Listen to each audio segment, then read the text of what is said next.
and 6 podcast. I'm Jess, and today is a special episode because we have our first guest on the podcast.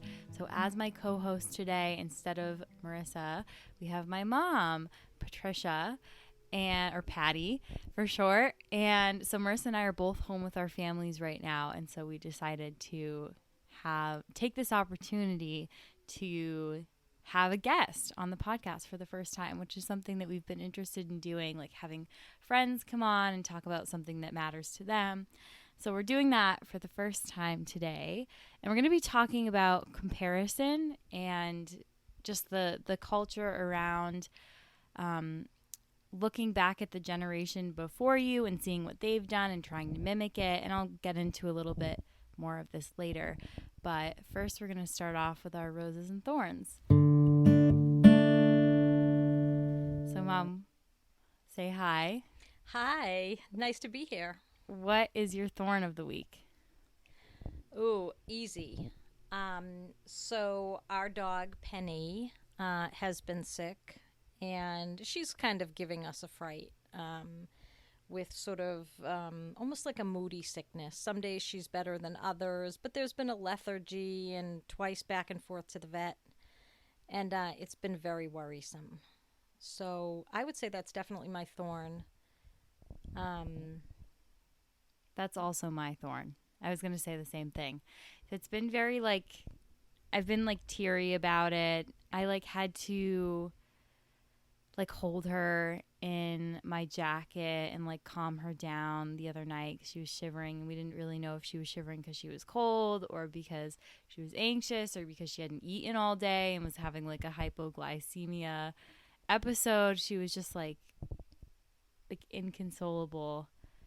And then yes, and making it more difficult is the fact that even the doctors sort of don't know.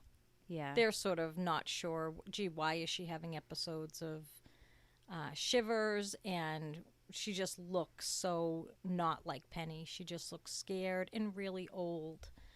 So yeah, that would definitely be my low point of the week. What's your rose of the week? Oh, that's easy. Having my daughter in New Hampshire at my home. Aw.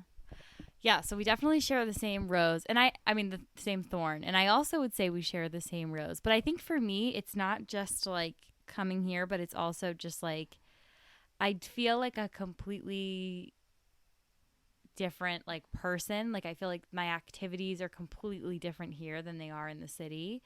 For example, I rode on and broke a ride on mower, and I was digging holes with a tractor today. Is that the thing that digs the holes? Tractor? Correct. Okay, because I feel like we call both a tractor, both the thing that digs holes and the mower. Right, and we use that word interchangeably. Okay, well, so that's something I would never do in the city, and I really like the separation that I've gotten, because I'm on my furlough this week from work, so just that separation of being away from my apartment, being away from work, being away from my normal activities, and just taking a week to chill out, to be able to cook with you and hang out with you and see the dog and just have total separation from it. What's your favorite thing that we've done this week? I would probably say the times that we really haven't done much, just watching YouTube, cooking in the kitchen. Yeah. But probably the hike was my biggest surprise about having you. I wasn't sure, even though I bought you boots and everything, I just kind of wasn't sure if you'd still want to go. I was sort of playing it by ear myself with the weather. I don't like to hike in the intense heat. I was committed to going. I always planned on going. Yes, but I just wasn't sure. But yeah, that was a high point for sure for me. Yeah, I felt very accomplished after doing that. And you did so well. Yeah. Yeah, especially after you told me that I did really well with it. When you were what did you say? You were oh, you're not lumbering. You're not you have a really good rhythm. I was yes. I do, because I didn't expect to be good at it. Yeah. And I didn't expect to necessarily like it either. I've only done trail hikes, flat ground trail hikes. I've never climbed a mountain, and I didn't know if I would like it, because I don't really like laborious work. Like I don't like yeah, tough trails and exercise. yeah, and like exercise going is, vertical. exercise is like not my thing. So I didn't know how I would feel about it. So the fact that I liked it and found it gratifying and you thought that I was pretty good at it and could like keep up was definitely like a win for me. Yeah, I think that actually you're a little bit above your 53-year-old mother's level for speed. Although I will say that I am more experienced sort of in the mountains, but definitely more with your brother, Yeah. whom I'd love to hike with. But again, he's too fast for me. Yeah. You know, I'm a middle-aged hiker who loves it, but yeah, I mean, it's a lot of work when you're in your 50s as opposed to someone in their 20s. Yeah. Yeah, so that kind of segues to what we're going to be talking about today, which is sort of like we're 30 years apart, 29 to be exact, and we obviously did things very differently. Like our paths are very different. And so that's sort of what I wanted to talk about today, because something Marissa and I have talked about a lot is that we tend to look to other people to figure out whether we're like on track and to make sense of like what we're doing and where we might want to go and things like that. And we both have always said like, oh, we really would like to have kids someday. We really would like to settle down somewhere someday. And like we're both very close with our mothers. And so we look to you guys, and then we're like, oh, like they had kids like now. Like if I were you, I would be having, like, I think I would be pregnant with my first kid right now. Yeah, good Lord.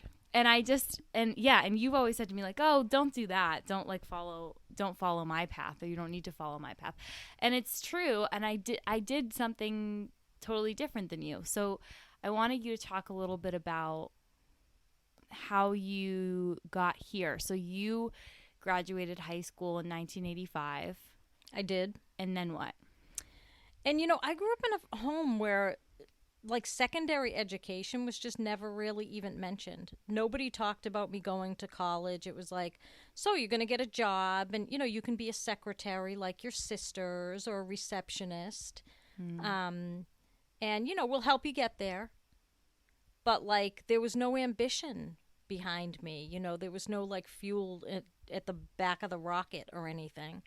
And so that's exactly what I did. Was I signed up with a temp agency, and one of my first temp jobs is how I met your father at a company I was temping at. Mm-hmm. And we started dating within a few months of meeting each other. We sort of had a friend group, and then we ended up moving in together, and we spent about a year like that, and then we became engaged. And, so you were 19 when you met. That's correct, yeah. Which is funny because that's the age that I had my first boyfriend. Like when I met my first boyfriend at 19. And well, your father was my second serious boyfriend. I had one boyfriend before that. Okay. And then my dad was married before and divorced because he's older. But isn't it funny? So like I had my first boyfriend at 19. You met my dad at 19. But I'm now like far from that relationship, and like it's just but yeah, like if I had followed your timeline, like I would have like married like that person, and like it's funny like the parallels that I see there. So you got a job, were you 18 when you got that? And then you turned 19. Yeah, well, I always worked. It wasn't exactly my first job, but my first full-time job. Yeah. I worked all through high school. Yeah. We were both TJ Maxx people. Didn't you work at Marshall's? I worked at Marshall's. And I worked at TJ Maxx. Yeah, so you were 19 and you got a full-time job, and you said that the expectation was sort of like that job like funded your life. Like you could buy a house within a few years of having a full-time job. Yeah, I could have because I lived at home with my family, and I had a car from when I was in high school. I bought my first car. So I had a car. I had my own wheels and stuff, and then a year or so into the job, I was offered a pretty steep promotion. It was going from like reception work to billing. And then I was offered a job in sales in the company, inside sales. And the woman in personnel who really I got along well with said to me, Patty, take this job. You'd be perfect at it, and it's a huge increase in pay. Mm. So, she explained to me the responsibilities and said, put in for it. They were going to post it in-house, so I did. And, within a few months, it did suit me, and I bought my first brand new car. Did you ever expect to move up through this company? Like, did you go there just thinking, like, I'm going to start there and see where I can move to from there? Because it's just, like, I feel like that's so, like, that's sort of, like, the dream, to, like, find a company that you like and that you mesh with and have friend group in, and then you move up throughout it. Yeah, so I guess I've always been pretty ambitious, and I could see myself doing that. But more than I'm a career girl, I always wanted sort of a family. And, your father being 13 years older than me. He's 9.5. I'm sorry. He's 10. I'm sorry, that's right. Your current fiance is 13 years older than you, right? No. Okay, I don't know where you got that from. No, wait a minute. Let me think a minute. Butch is 13 years older than me. I'm sorry. Yeah, Dad is 10 years older, although he's always like 9.5. I'm sorry. I'm having a 50-something memory moment here. It's okay. So anyway, he was older, and all of his friends were having kids. So despite the fact that we, weren't yet married, the topic of having a baby was like a big deal. My sisters had kids whom I adored. And so it seemed kind of a natural progression that despite the fact I was only 24, he was 33 and his friends were having kids. So I said to him at one point, I'm not going to have a child without being married. Yeah. That's never going to happen. We can continue to live together. And, I think he felt the same way. Yeah. So we decided to get married specifically to have a baby. Yeah. Well, so you've said to me, like, it's not about being, like not being flexible and not being modern. For you, the reason that you don't want, at least from what I've heard from you, the reason that you wouldn't want to have a child out of marriage, it's not like for some big religious reason or anything like that. It's more because you feel like there's more stability in a marriage, right? It's like you get each other's benefits. No, actually, it's far more simple than you think. It's Okay. My mother would be so disappointed. Okay, why? My mother was old-fashioned. Okay. And that was just not going to fly. Okay. And largely Gary, your father, his family was sort of the same. To have a child out of wedlock, And in fact, my grandmother was alive at the time that I became engaged. And yeah, that would not, my grandmother would have called my kids bastards. My grandmother was strict. Gosh. She was a very strict Irish Catholic. And of course, a lot of Irish Catholics, I find, and this is my personal experience, as they get older, they become more religious.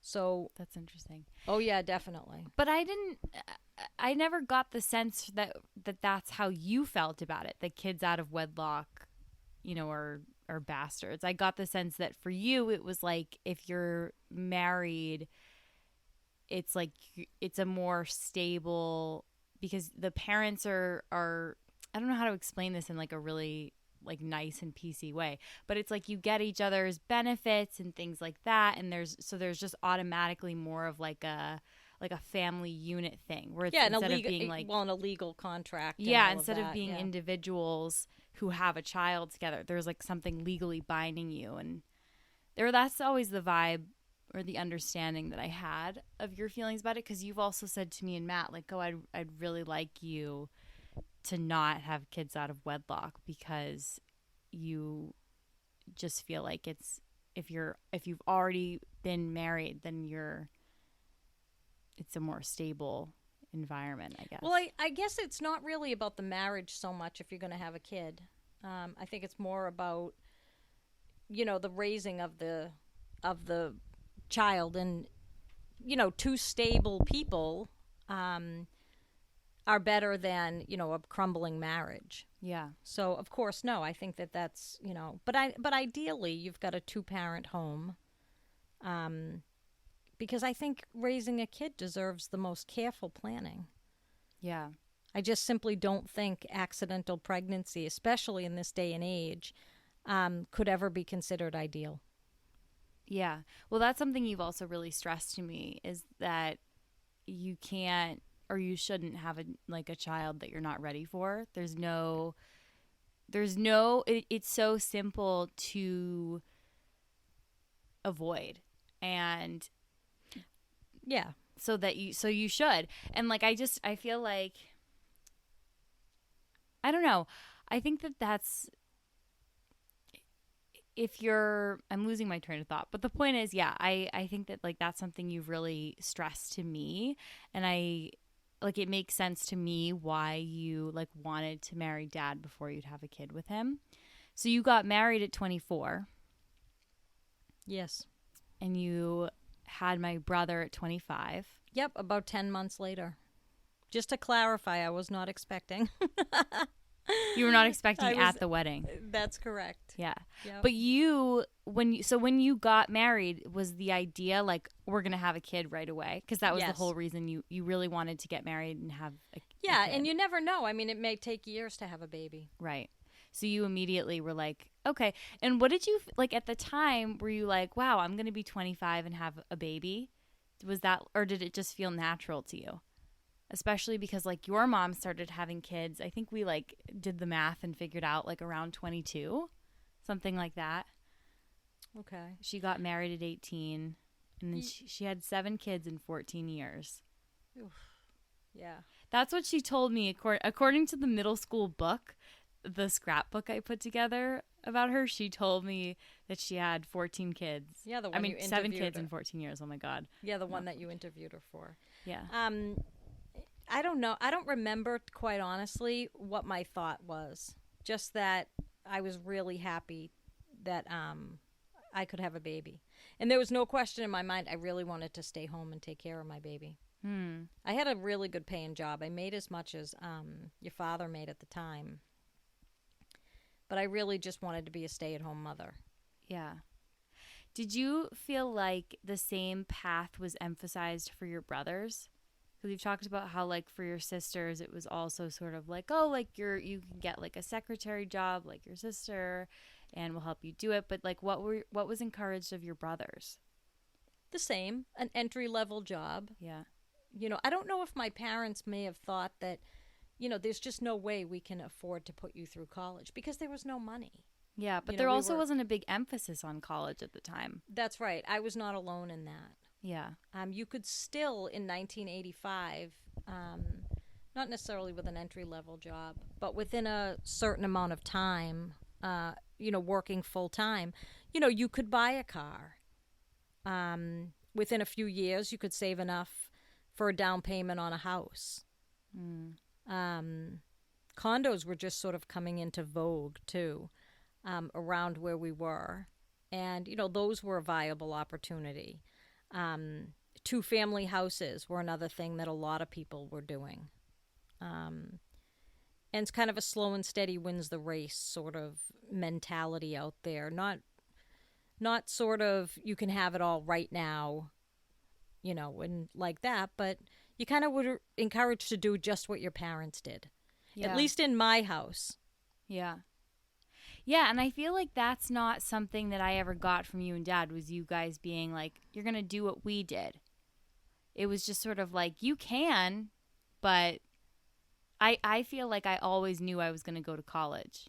Right. And I don't really know how to even explain that, because I don't remember necessarily you and Dad being like, you have to go to college. You have to go to college. My brother didn't go to college. I mean, he started college and then decided he didn't want to do that. Right. And that he went to a vocational school where he learned a craft and learned a trade. And so he was like, I would rather be out there doing my trade than be in school.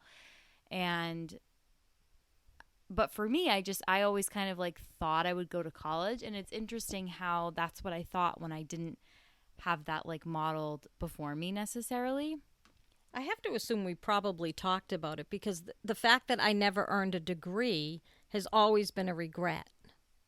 I think what made up for it, though, my mother was extremely intelligent. And my mother was a reader, and I was always a reader too. Newspapers, magazines, and of course, I loved American history, a lot of books. So I felt like I wasn't not worldly, but that I just really needed to check that box. And I to this day, I never have checked that box. And I've always kind of wondered, like, it's not too late. But at this point, I'm kind of in retirement. Yeah. Well, so instead, eventually you left the sales job. Yeah. Why did you leave that? Just to raise Matt? To stay home with Matthew. And then you got back into secretarying. How do you say that? How do you make that? No, I'm trying to remember my next job. I had like little part-time jobs when you kids were small. I worked at a furniture store as a sales sort of helper on the sales floor. Oh, I thought you were sales support, like an administrative person. Yeah, it was kind of administrative. I would say that. And then when that company closed, I loved that job. It was like the most fun I ever had at a job in my life. Awesome coworkers. We used to have a ball. We did Broadway in Boston together, and it was just a really nice family type business and a great crew of people. But when that business closed, I was home with you kids for all, and then I took like a job in the school system to sort of be around when you guys were on vacations, etc., as a secretarial substitute. Yeah. And I did that for a few years as needed. Well, and then you got a job, like a permanent job in a school as a secretary, but it wasn't a good fit. Yeah, I hated that job. Yeah. That was a horrible fit. Yeah, it was a horrible fit. I had a tyrannical principal at a private Catholic school, and clearly me and Catholic school weren't going to get along. Yeah. And that was like when I was in, I think like 4th or 5th grade. And then you started court reporting. Yeah, I did. So you did go back to school. I did go back to school. It just wasn't like a bachelor's degree or something, but it was a trade school, and I was in school for almost 3 years. It's a very specialized skill, and you take courses in sort of the tiered of law enforcement, the court system, sort of government agencies, medical terminology, legal terminology. And then you have to learn to key the spoken word. And yeah, it takes about 3 years for most people. And then I went to work full time doing that. Do you ever wish now that you took those 3 years to go to college and get the degree? I kind of do, because, even in school, my wrist would ache. I would practice so long and so hard, and it was so demanding. And it has such a high dropout rate. And I think it was just pure stubbornness, not letting me quit. But yeah, I have thought about that. I might have been better off if I had just gone to, a liberal arts school and put my time in doing that. Because, ultimately one of the reasons I really wanted to retire when I had the chance later with Butch was my wrist was aching all the time. Yeah. I started court reporting later than a lot of people do, and so my wrist was sort of giving out earlier. Yeah. Well, that, and it seems like it was pretty taxing on like your anxiety and also on your time, because you were writing really horrific things sometimes, like accidents and. Yeah, I wrote a lot of horrible cases and wrongful death, and any aspect of civil law could come up. My best week at work, I love to recall this week. I had the North American vice president of the worldwide accounting firm, Ernst & Young, like on a Monday. And then later that week, say on Wednesday, I had a nephrologist at the Faulkner Hospital. So totally different audience, totally different set of words, totally different vibe. And then like Friday, I had like a market basket supermarket slip and fall. Yeah. I mean, it was like the craziest week. And I remember being so tired. Yeah. You're just like, what outfit am I wearing in my closet today? Yeah. Well, so I think what's interesting is that I look to you, and I like, this is really what the episode is about, is just sort of like how comparison is really like the thief of joy, because when you compare yourself and you find holes in your timeline, when you try to look at like, oh well, this person who's like my role model did this and I'm not doing that, so like what's wrong with me? Like I tend to feel all this pressure to I used to think like, oh, I'm going to get married in my mid 20s and then I'm going to have a baby in my late 20s, early 30s. And now I'm like in my mid 20s and you were a planner. Yeah, well, I wanted to be. And so like I thought I was going to meet the person in my early 20s to marry them in my mid 20s. Like because that's what you did. And it's what some of my friends' mothers did, and I've like had like sort of a rude awakening that it doesn't necessarily work like that. And part of it is that I was in school until I was 22, and so I didn't even really get to start my career and start my life until like 23 basically. And then now I'm 24, about to turn 25, and definitely definitely not married, definitely not even like deep in a relationship, right, and not anywhere near having kids. And so I'm like, oh my gosh, like what am I doing wrong? Why is that not happening for me? And at the same time, you have told me, you've expressed like, oh, like I think it's so interesting that you have a career. I think it's so you ask me questions all the time about my job. You've watched me like do edit tests and fill out applications for jobs and really like go after my career. Yep. And so I, get sort of like jealous, if that's like the right word, of like the fact that you met someone sort of young and you had like this really like perfect like track, if you will. Well, this is sounding a little bit like the grass is greener thing, right? Yeah. And I like your track so much better than mine. Why? Why is that? Because I just have so much admiration for like young people now. I just think the possibilities for them just seem so limitless. I feel like your generation is just so ultimately more sophisticated than I ever was. Yeah. And I mean, I started seeing it like around junior high. Like my kids knew so much more about everything than I did at those ages. And I don't really exactly know why. I know I was a much more open parent than in the house that I grew up in terms of conversing about, everything from, sexuality to everything, gang violence and guns and, just big topics, and then sort of the humdrum everyday stuff. But the level of sophistication that you guys had always sort of astounded me. I can't think of a time when you didn't know more than I thought you knew about any particular subject. And this isn't just you, this is your brother as well. That's so funny. So sometimes you guys were wrong. Yeah. But you were kind of on the track. Yeah. But we at least thought we knew something. Like put it this way, you weren't introducing a new idea. Yeah, when I remember, and we talked about this, that I said to your brother one time, Matt, I want to talk to you about sexuality. I don't want to talk about yours. I want to talk about human physiology. Yeah.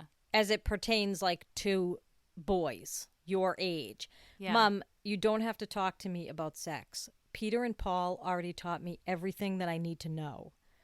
And it was like, okay, well, I don't know what you think your friends know, but you're going to sit down. Yeah. Yeah, so like just the fact that he was already talking to friends about this stuff. Yeah. And I'm sure he got a lot of wrong information too. Oh, totally. From other like 12, 13-year-old boys. But like my mother never said one word like that to me. It was like, you have to find out on the street. That is the way it is. Even my friends, though, their mothers didn't really talk to them about it. Mm. It was much more closed-lipped. I mean, if anyone got a book or anything, you were really lucky. Like, can I see that book? Isn't that sad? Well, yeah, and of course, like, we have to remember that, like, the internet wasn't a thing. It wasn't like you could just be like, well, I'll just Google that in my spare time. So it's like you truly had to, like, hope that someone would get a book or hope that someone had the right information. That's right. I guess, or like, somebody's older sister or somebody, But yeah, it's very different. And then, of course, when I was raising you guys, there really wasn't an internet. Yeah. That didn't come around until, God, I don't even know. When did that come around? Now that I'm thinking about it. You graduated 2013. 2014. 2014, I'm sorry. And your brother 2010. Yeah. Well, I remember Maddie asking me, Mom, I am going on Facebook. And I want to say he was like maybe a sophomore or junior in high school. And I said, well, you can't have a Facebook account unless I'm friends with you. Yeah. And he was so mad. And he wouldn't get a Facebook account. He held off. And I said, all you have to do is make me one of your friends and you can have the Facebook That's so account. interesting. And he did not want to do that. And I think eventually he did. Well, yeah. I guess obviously he did at some point. I remember asking you for a Facebook. I remember you having one before I did, probably because of Matt. And then I remember like in 7th grade, I like wanted one. And you were like, all right, you can make one now. You're 13. I think that was like, isn't that like the age you have to be to legally get one? You have to say that you're 13. So, At that time, it was 13. I don't know about right now. There are people in my generation who have their like their birth date is like being in the 80s on Facebook because they signed up saying that they were older. Isn't that funny? Oh, really? That doesn't actually surprise me now that you're saying that, but it is funny. I think I actually did like wait till I was 13 though. But I think that you also were like, no, I'm going to check it out first with your brother kind of thing. But anyway, so we definitely have different tracks, and you think mine sounds cool and you admire mine, and I can tell because you're always asking me things about it, and you'll always be like, oh, that's how that works, or like, and it isn't just your career either. It's the fact that you live on your own in an apartment outside of Boston, which is an amazing world-class city to live near and in. Yeah. And I remember when you were a student at Emerson College and living on Boylston Street right across from like the public garden, being like, I am so jealous. Yeah. I would love to live in here. Because, of course, I worked all around there. Yeah. As a court stenographer. But to live in the city. Oh, I paid for it. So are we. Yeah. Paying. That's the thing that's you're really paying for that school. I feel like the biggest thing that you're paying for is the real estate and the networking. And of course you get great professors and you get great like on-hands experience and things like that, but we've always said like, oh my gosh, it's like the networking and the real estate that you're really paying for in like the tuition and room and board package. But yeah, you never lived on your own. You went right from your parents to moving in with Dad. That's right. And it was only after my divorce from your father that I lived on my own for the first time. Yeah. And I have to say, I loved it. Yeah. Of course, I had little Penny with me because you were in college. And your brother was living independent. But I loved that time. Yeah, I loved that for you. Yeah. I liked nice. visiting you. It was really fun. Yeah. I loved, like, if I had a cup of tea at night and I got up in the morning, just my teacup was in the sink. Yeah. It was like, man, this is so luxurious. I love this. Yeah, there wasn't also like a bowl of ice cream and a plate for this, and like there wasn't like, I remember like Matt always would keep like plates or cups or whatever in his room. Like he like wouldn't always bring his stuff down. Yeah, he and I probably have outgrown that. I probably did the same thing too. But yeah, it's definitely like a luxury to know where everything is and to know that it's all there unless you touched it. And if something's wrong, you're the person to blame. It definitely feeds my neat Nick. Yeah. Because I like my house a certain way. Yeah. And it's very hard to get that when you're a mother. It's like, oh. Yeah. You like truly like became an empty nester in like like no husband, no kids kind of place. Yep. The only person that could like maybe make a mess besides you was Penny. But she's not a person. I say that about her. I'll say like, oh, she's the only person in my life, blah, blah, blah, who has fur. And people are like, well, she's not a person. And I'm like, oh, it didn't occur to me. How dare they say Penny's not people? She is people. She She's is good people. She's my people. She's my little sister. Yeah, she's my third child. Well, so the other thing that I really wanted to talk with you about is we were listening to the Michelle Obama podcast, and I think it's in the episode with Barack that she talks about the concept of having it all and how we grow up being told, or at least I feel like I was told this. I'm not sure that you were. Like, oh, you can have it all. You can be a career woman and have kids and have time to, like exercise and look amazing. And we're told that you shouldn't have to like make sacrifices, like that you should be able to have it all, have all of that and still have like a good mental health. And yeah, I don't think this is realistic at all. I think this is kind of an illusion or something. Yeah, well, I think that when I listened to that podcast, I realized how much I thought that. How, like, I feel like I've sort of been told, not necessarily by you or dad, or I can't think of a particular person or like entity that has told me this, but I feel like it was a thought that was given to me like, oh, you can be a career woman and still have kids and you can make a lot of money. And I think that's a societal thing, a pressure thing, maybe from media or something. Yeah. I think anytime you make a choice, you're not going to have it all. Right. Well, I think that's also sort of like the American dream is like, oh, you're going to be able to have a job and support your kids and also be there for their bedtime and like all these things. And I feel like this is just a gender thing. Men do not think like this, and we don't think of them as needing to have it all. Yeah. Like somehow women went into the workforce and were told, you can have it all. And I mean, women can do a ton. There's no question about it. They can juggle. But I feel like it's exhausting. Yeah. If you have a really good partner, less exhausting. Yeah. But there's no way you can live up to that sort of dream. You can certainly have children and have a career and do it great. But the pressure to then, like you said just now, exercise and look amazing and be this glamorous trend setting, it's kind of like, yeah, I think that's a little overrated and unrealistic.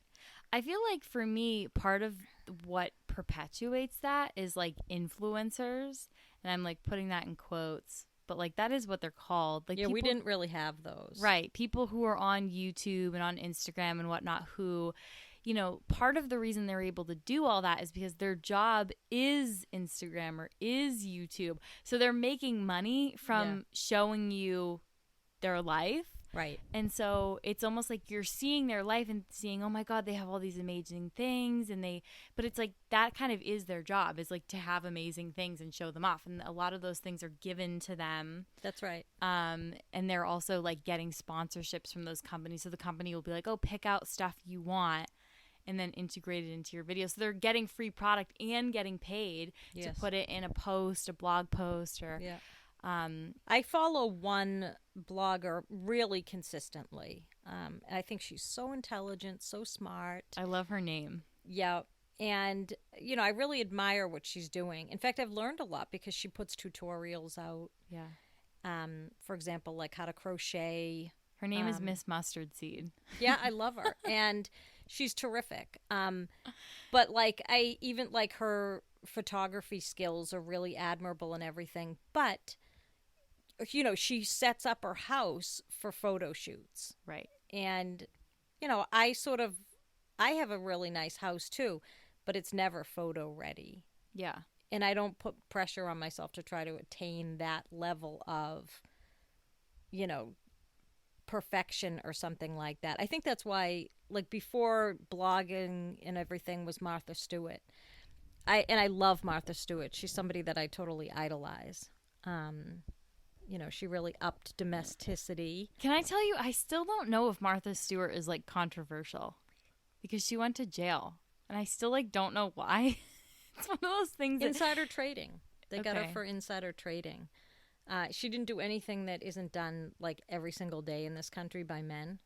Okay. Good to know. I really feel like Martha Stewart got railroaded. So she's not controversial. I don't think she is, no. Okay. I always had this funny thing. I think that men that went after her sort of are pretty controversial. I love that. But so what I was going to say about her was like she was an influencer.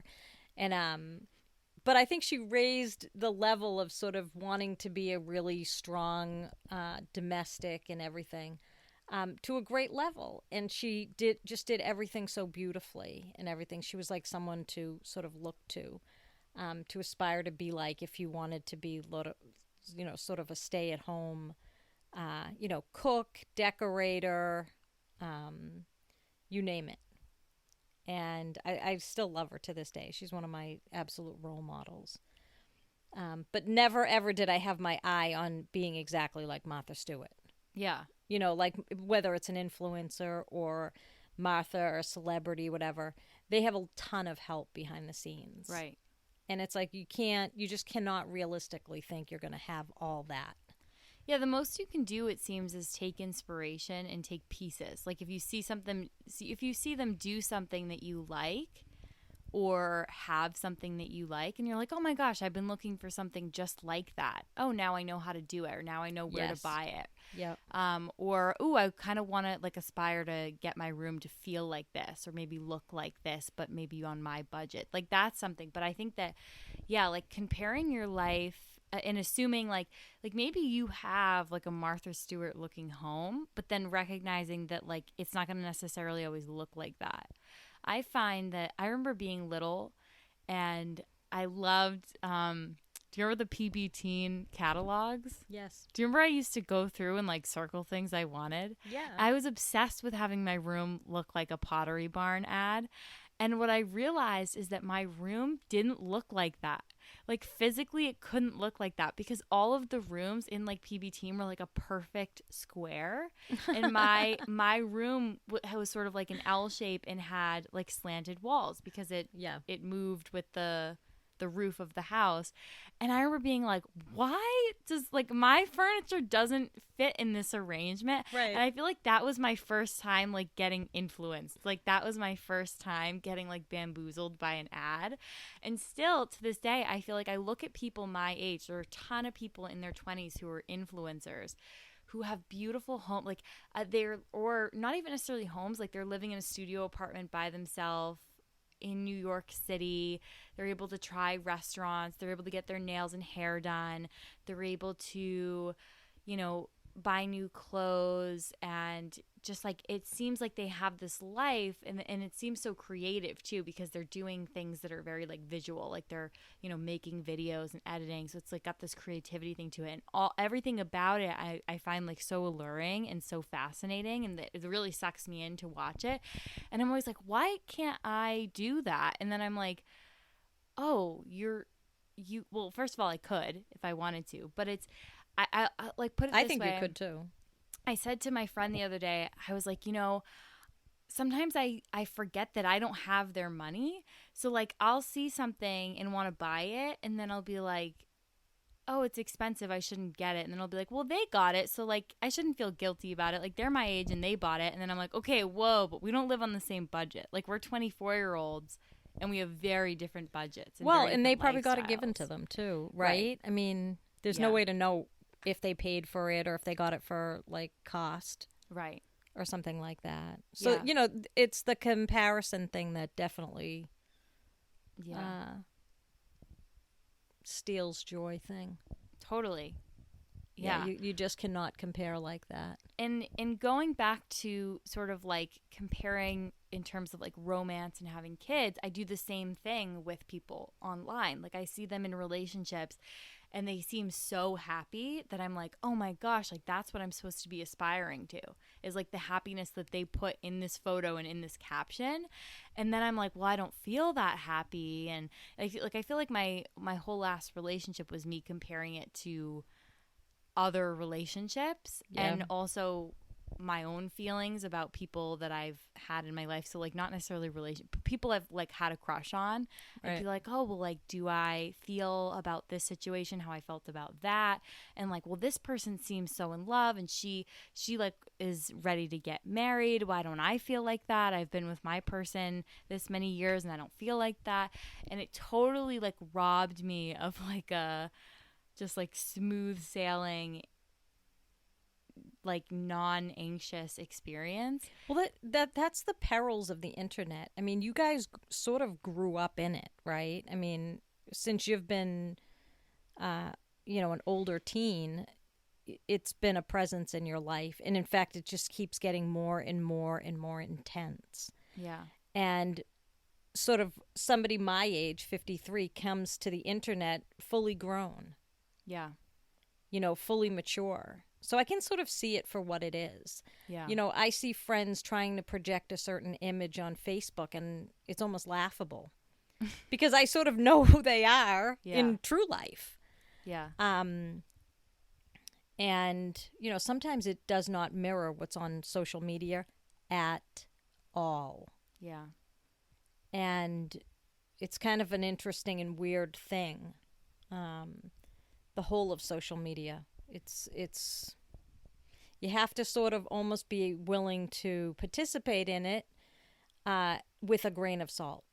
Yeah, totally. And I think like I just notice more and more things are getting wrapped up in it. Like I said, like it's no longer just me comparing how much money I make or what kind of job I make, but even things like a relationship, which you can't see in a photo. You might be able to see stuff, but you really can't see a relationship. But I'm comparing that and I'm saying, oh, this person has a baby and she's, 28 and is with the love of her life. And oh my gosh, like, am I ever going to be able to have that? And like, blah, blah, blah. And it's like, that's also part of like the have it all culture is that not only are you going to have a career and be able to be a mother and get married, you're also doing it by like a certain age, and you're also like with the love of your life. Like you couldn't be it's not enough to just like be like, oh, I'm able to have a child and fund and support a child, and like, because that's just like in and of itself, like the ability to have a child and also fund a child's life should be like the biggest blessing. But no, like now you're supposed to like be with like the love of your life, and you just like can't wait to have more children, and it's just such a beautiful filtered looking experience. And that's what I'm comparing myself to. Right. And that sucks. Like that's so hard. Yeah. And I just don't buy that life is never that rosy. Yeah. Right. And I feel like it's kind of like, how do I want to say it now? I just don't think necessarily true love has to be out loud. Right? I mean, I think maybe your generation, maybe it does have to be on social media. But I don't know. I just don't think that a lot of really mature relationships put it on social media. Yeah. Like, we just don't feel the need to sort of project, oh, look at our perfection. You know, it's just sort of like you're so beyond it type of thing. You put up things like, oh, look what we did today, or whatever.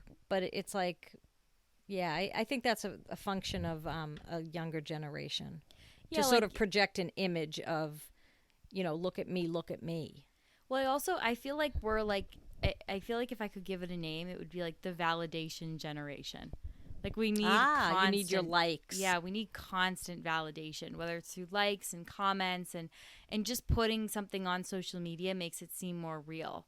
Well, I have to say that when I put something on social media, say on Facebook, because that's actually the only social media I participate in, I will notice like, man, I only got like 6 likes. Yeah. You know, that even like Where are my people at? Exactly. I'm like, hey, that was a really good quote that I put up there or something, you know. I say quote because I never quote anybody on Facebook. But I'll share like a really good article that I'll love and I'll endorse this article. Oh, if you don't read anything, read this. And it's like only People a couple don't want to read, Mom. I guess not, but this is like people even get like their daily news from social media, which I find Totally. appalling. Yeah, totally. Appalling. I'm just like, are you serious?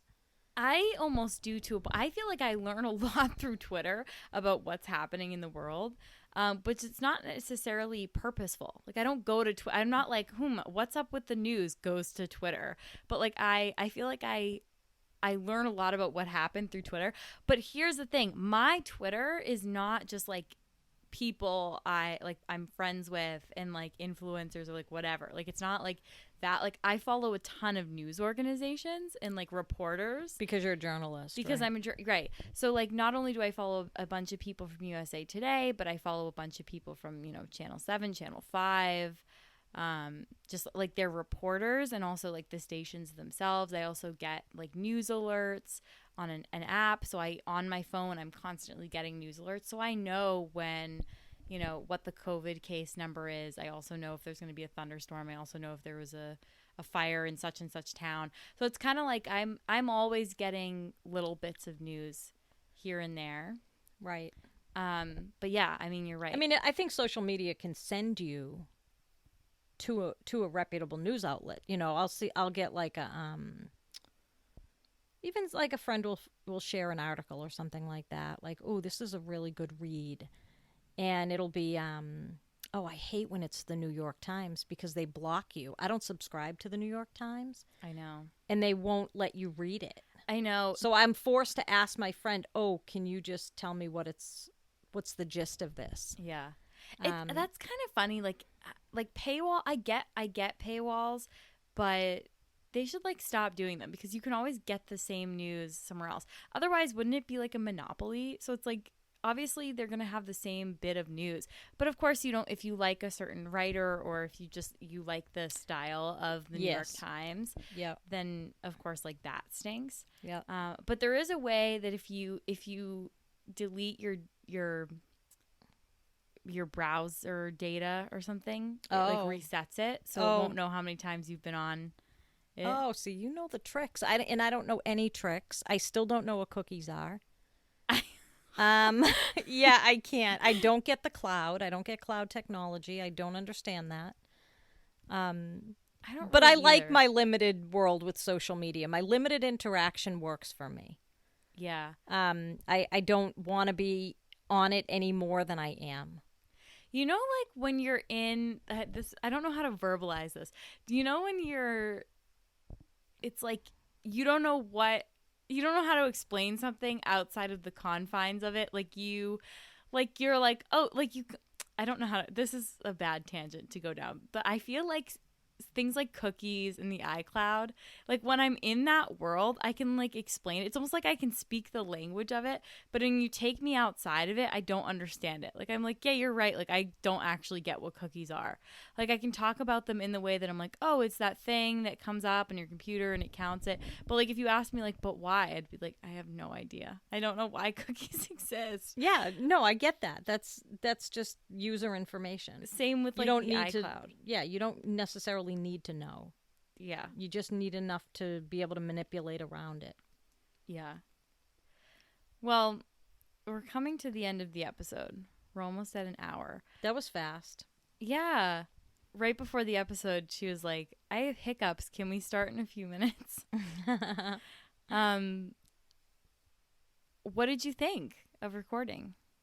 And is there anything else you want to say about our topics, about comparison, about timelines, about young people looking to the generation before them? Yeah, so these Any are advice? Yeah, absolutely do not compare. And the reason is because there's no need to. You guys are you're facing a world that is absolutely nothing like the one that we faced at your age. Yeah. I'm 53 and you're 24.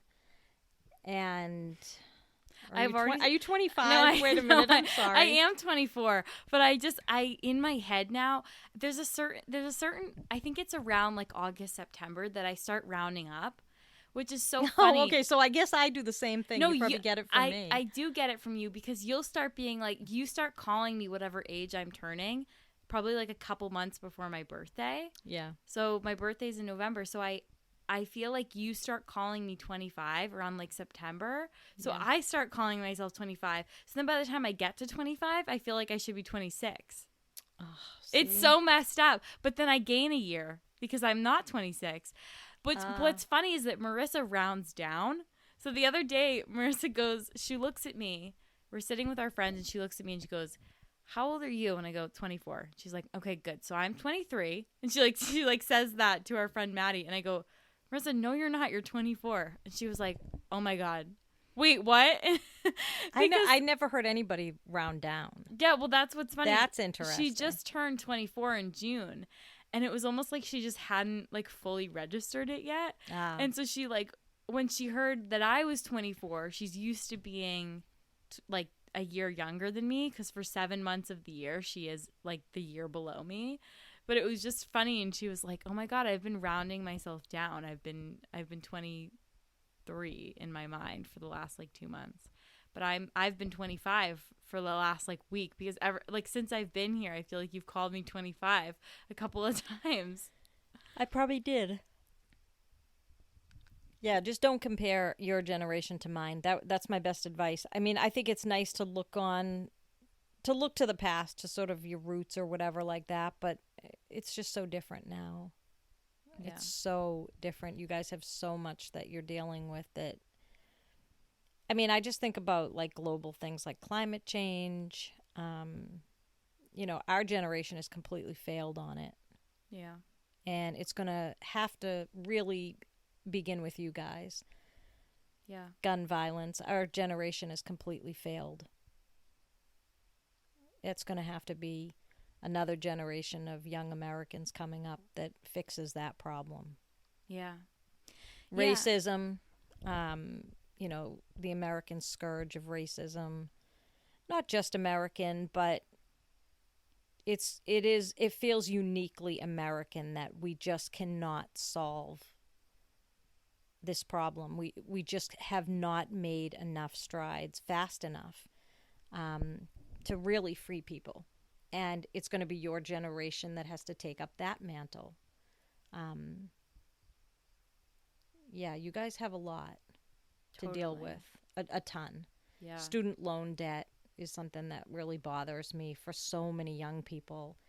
And I mean, how do you even get a job interview without having, like I said, check that box? Yeah, well, that's the thing is like you're supposed to, in order to get an internship, they want to see that you've had internship experience. Yeah, and an internship doesn't even want to pay. Right. Half of them are unpaid, which I think is like absolute slave labor. Yeah. And how dare corporations think that, I'm going to give you the benefit of my, you get name on your resume, but you're getting nothing, no remuneration for your hard work. That's just ridiculous. That would never have happened in my generation. We were smart enough to be like, yeah, up yours. I'm not working for free. My dad would never have let that happen. Yeah. No, definitely not. Yeah, I think that the world looks so different now. The country and the world at large that we live in looks so different now that trying to compare your experience to people that lived a completely different one is just, it's a losing game, because it's like I'm looking at how you grew up and what you did. I couldn't do that now if I wanted to. Like if I just got a job out of high school, it wasn't going to pay for me to then be able to buy a house. That's right. Because now the baseline is you need to go to college if you want to make a certain amount of money or if you want to get this type of job. So it's like there's nothing wrong with not going to college, but then people are going to push you down if you didn't go and you don't have that degree, because when you get a degree, you automatically earn more money. They'll meet you at a higher level. Like the higher your degrees you are, the more money you can get. And you can't buy a house right now especially if you went to college and you have student loan debt. It's like, how are you going to buy a house? How are you going to buy a car? Yeah. People in this generation, like, we're renting everything. Everything is borrowed. And the sharing economy. Right. And then to turn around and be like judging myself for not, having children like younger, or not that I don't want them right now. Or even in my 20s necessarily. I feel like I'm good. Right. Well, just the acknowledgement that I couldn't if I wanted to. Right. Yeah, absolutely. That's difficult. Yeah. Difficult. I think for me, something especially clicked after the Michelle Obama podcast, where I'm now going to go forward and not think to myself, I can have it all. I'm going to think about, what do I really want and what would I be willing to sacrifice to get it? Exactly. Because having that mindset, while I thought it was going to be empowering, I can have it all. I can look good and have a career and meet the love of my life and have kids and go on vacation and, keep my mental health in check. While all of that sounds amazing, and while I thought at one time I should be able to have all that, right, realistically, there's no reason why I should be able to have all that. And that sounds like a lot to handle. And like, while I do still want to, do those things, I think saying, okay, well, maybe if I want to be able to have children, maybe it means freelancing for a little while. Exactly. Or you've got to be super flexible. Yeah. Or maybe it means having them a little later. You just can't have it all. Maybe and save. Yeah. Maybe it's just you can't have it all at the same time. Yeah. Yeah, I think that's going to be my new perspective going forward. And I think like having these conversations with you, especially throughout this week, have also helped me sort of come to that conclusion that you didn't even have it all. You said how I took leave off of work because if what I really wanted was to see my kid all the time, yep, I couldn't work. And believe me, I didn't live in a Martha Stewart-like house. We lived in a house with 4 rooms and an upstairs that was unfinished for 8 years. Because I wasn't working. Yeah. And, we were living on a budget on Dad's money. Well, it wasn't even 8. It wasn't even 4 rooms at first. We, redid the upstairs to make it 4. But originally, it was, me and Matt sharing a room. Yeah, it had 2 bedrooms. Yeah. A bath, a kitchen, and a living room. Yeah. So it was 4 rooms. Oh, I thought you meant, 4 bedrooms. No. It became 4 bedrooms later when we remodeled it. But no, those 8 years, though, I would never trade them. I was home with you kids. Yeah. For most of those years. I was working part-time a lot, but I wouldn't trade it. And I could never have done both. I couldn't figure out how people were doing it. Yeah.